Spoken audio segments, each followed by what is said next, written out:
ఆంధ్రప్రదేశ్లో మరోసారి ఇక సంచలనం సృష్టించబోతుంది. రేపు చాలా చాలా కీలక ఘట్టాలు రేపు చోటు చేసుకోబోతున్నాయి ఏపీ రాష్ట్ర వ్యాప్తంగా. ఒకటేంటంటే ఎన్నికల కమిషన్ కోడ్ అమలు కాబోతుంది. రేపు ఎన్నికల కోడ్ దాదాపుగా 3 గంటల ప్రాంతంలో, మధ్యాహ్నం 3 గంటల ప్రాంతంలో ఎన్నికల కోడ్ అయితే ప్రకటన ఉంటుంది ఎన్నికల కమిషన్ దగ్గర నుంచి. ఇక అనంతరం ఆంధ్రప్రదేశ్ సీఎం జగన్మోహన్ రెడ్డి గారు సంచలన నిర్ణయం తీసుకోబోతున్నారు. ఇడుపులపాయ తండ్రి వైఎస్ రాజశేఖర రెడ్డి ఘాట్ దగ్గర నుంచి నియోజకవర్గ అభ్యర్థులందరినీ కూడా ఫుల్ ఫ్లెడ్జ్డ్గా అభ్యర్థులను ప్రకటన చేయబోతున్నారు రేపు ముఖ్యమంత్రి జగన్మోహన్ రెడ్డి గారు. ఇడుపులపాయ వేదికగా ఇది చాలా చాలా అంతా వెయిట్ చేస్తున్నారు. ఒక రకంగా అధికార పార్టీకి సంబంధించిన శ్రేణులు, ప్రతిపక్షము అందరూ. ఎందుకంటే 70 అసెంబ్లీ స్థానాలను జగన్ మార్చడం జరిగింది.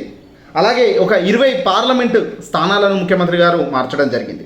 ఇక మిగతా వాళ్ళంతా కూడా పాత వాళ్ళే ఉంటారని అయితే చెప్పడం జరిగింది. ఇక ఫుల్ ఫ్లెడ్జ్డ్గా ఇటు అసెంబ్లీ 175 నియోజకవర్గాలు, అలాగే పార్లమెంటుకు సంబంధించిన దాదాపుగా 25 లోక్సభ స్థానాలు పూర్తిగా డాటా మొత్తం కూడా రేపు జగన్మోహన్ రెడ్డి గారు వాళ్ళ తండ్రి దివంగత మాజీ ముఖ్యమంత్రి రాజశేఖర రెడ్డి గారి సమాధి దగ్గర నుంచి, ఘాటు దగ్గర నుంచి గతంలో 2019 మాదిరిగానే ఈసారి కూడా అక్కడి నుంచే ప్రకటన చేయబోతున్నట్టుగా కూడా తెలుస్తుంది.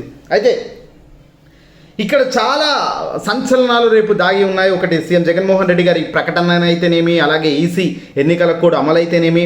ఇక తెలుగుదేశం పార్టీకి ఎక్కడ ఛాన్స్ ఇవ్వకుండా ముఖ్యమంత్రి జగన్ గారు మొదటి నుంచి ఒక వ్యూహాత్మకంగానే ఈ ఎంపిక ముందుకు తీసుకెళ్లారు.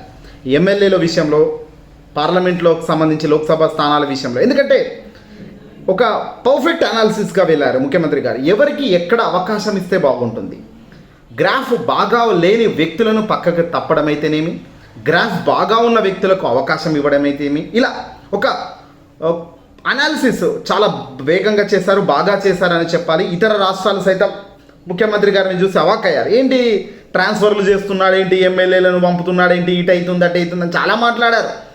జగన్ ఏది చేసినా మొదట్లో చాలా మాట్లాడతారండి, తర్వాత అందరూ అలవాటు పడతారు జయగొట్టడానికి, అది వేరే విషయం. ఇప్పుడు అదే జరిగింది ఇక్కడ కూడా.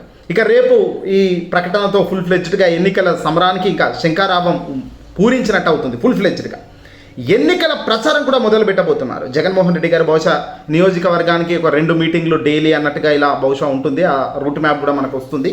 ఇక తెలుగుదేశం పార్టీ ఖచ్చితంగా మళ్ళీ ఆ తప్పులే చేస్తూ ముందుకెళ్తుంది. పొత్తులో భాగంగా బీజేపీని జతకట్టుకొని, జనసేనను పట్టుకొని అందరం కలిసి జగన్పై యుద్ధం చేయాలి అన్నట్టుగా వాళ్ళు ముందుకెళ్ళడం జరుగుతుంది. ఇక్కడ ఓ రకంగా ప్రజలైతే జగన్ గారికి పట్టం కట్టేందుకు సిద్ధంగా ఉన్నారు అంటూ చాలా సర్వేలు అయితే ఇప్పటికే బయటకు వచ్చాయి. జన్మత్ పోల్స్ లాంటి సర్వే కూడా అధికారం మళ్ళీ జగన్దే. ముఖ్యమంత్రి స్థాయిలో ఉన్న వ్యక్తి అయితే ఈసారి మళ్ళీ రెండోసారి గెలుస్తారు జగన్ అని అయితే సర్వేలు చెబుతున్నాయి. ఇక కొన్ని దొంగ సర్వేలు ఉంటాయి, వాళ్ళు వీళ్ళు డబ్బులు ఇస్తే చేసే సర్వేలు కొన్ని ఉంటాయి. ఆ సర్వేల గురించి పెద్దగా ప్రస్తావించిన అవసరం లేదు. ఆ సర్వే గతంలో చెప్పిన పాత తప్పులే మళ్ళీ ఇప్పుడు కూడా అదే తప్పులు చేసుకుంటూ పోతుంది. దాన్ని నమ్మేవాడు నమ్ముతాడు, అది వేరే విషయం. కానీ అల్టిమేట్గా రేపటితో ఆంధ్రప్రదేశ్ రాజకీయ సునామీ అయితే మనం ప్రారంభం కాబోతుందనే మాత్రం చెప్పవచ్చు. చాలా అప్రమత్తంగా ఉండండి ప్రజలారా. ఒకటి మీకు ముఖ్య గమనిక, చిల్లర నా కొడుకులు, తప్పుడు సమాచారాన్ని ఇచ్చే వాళ్ళు గంటకు పెరిగిపోతారు. విపరీతమైన ట్రోలింగ్, విపరీతమైన ఆగం చేసే కార్యక్రమం మొదలు కాబోతుంది. నాకు తెలిసి చాలా అప్రమత్తంగా ఉండండి.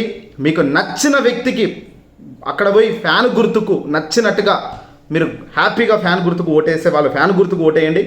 లేదు మాకు జగన్కు మేము ఓటేయము, జగన్ మాకు అసలు ఏమీ ఇవ్వలేదు, ఆయన చెప్పింది ఒకటి చేసింది ఒకటి, ఆయన మాటల్లో విశ్వసనీయత లేదు, మాకు ఏం మంచి జరగలేదు, ప్రజల ప్రభుత్వంలాగా అనిపించలేదు అంటే మాత్రం మీ ఇష్టం. బహుశా అలా చాలా తక్కువ మంది ఉంటుంటారు. అల్టిమేట్గా ఒక రాష్ట్రానికి ఒక ముఖ్యమంత్రి అంటే ఏదో ఆషామాషి విషయం కాదు. ఈ ఎన్నిక రాష్ట్రం ఏపీలో మామూలుగానైతే ఉండదు. ఎందుకంటే పూర్తిగా ఒక దిశ అనేటట్టుగా ఉంటుంది.